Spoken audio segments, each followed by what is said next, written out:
Welcome, everyone. I'm Rick Miller. It's thrilling for you to be here. I am the founder of Gay Sons and Mothers, and I have an incredible group of women surrounding me in this very moment. And we are all quarantined in the era of the coronavirus, and we have a lot to talk about. And so the first person I'd like to introduce is Kayleen Barney, who's on our board for Gay Sons and Mothers. Welcome, Kayleen.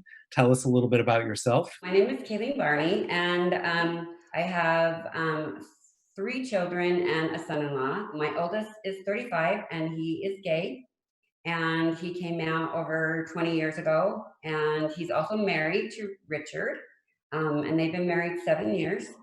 And then I also have a 32-year-old gay son that came out almost as long ago, so over 20 years ago. And then I have one straight daughter. And so we're very happy. Feels very excluded today because all of the boys are invited to this chat. I hope she'll be watching this. She will. You're all mothers, and you're all mothers to many kids. So the issue of worrying about your children obviously is a big one. And your children are old enough to take care of themselves. But I imagine that the anxiety that you experience around their safety and around the world not being an okay place these days is something that's overwhelming to you. Do you find yourself worrying differently about your gay sons than your other children, or do you worry equally about all of your children? And I know this is a tough one if they're watching. But if anyone has an answer to this question, maybe you can raise your hand. Kayleen? Well, it's a little different. I worry about all of them. I'm a little bit more worried about my Seattle son because it's just bigger. It hit bigger there at this moment. I think we're all going to get it, but I am a little bit more worried about him because he's all by himself and isolated. I realized that it was a bit of a setup to ask you that question. It's like asking your kids, you to choose which kids you love the most. So I will explain what I thought of when I asked this question, which is that as mothers, you may have known that your kids were gender nonconforming or gay prior to their coming out. And my guess is that you spent more time feeling protective or worrying about your kids then. So I was just wondering if that feeling is something that is carried through into the present or not. That's where that question comes from. And if anyone has anything to say about that, Vicky? Well, I think very perceptive because that is exactly right. I think we parent our children.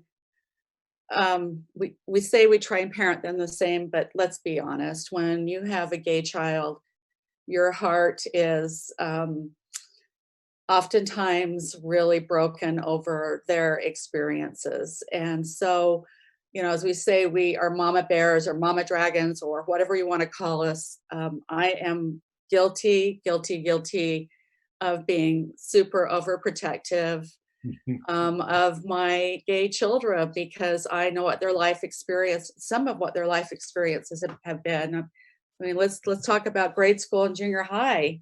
When we really had to assert ourselves in leveling the playing ground for our kids socially. So, I'm worried about all my kids, but I'm really worried about my two that are, not under my wing anymore. As a parent, how do you provide protection when in fact you're in the middle of this yourself with your own anxieties? Lori? So one of the bonus parts of this whole thing is getting to have Zach home. Honestly, it's been a kind of a cure, kind of helped my anxiety just to have him in the same house with me. And it's given me a lot of distraction to be with him. And so that's been great on that front too. It's interesting to watch how we all work through our own anxieties. And I'd say that for us as a family, we've had to lean heavily on each other to work through these anxieties. And actually having Zach here has been helpful. He's had some breakdowns. I've had some breakdowns. My husband's had some breakdowns.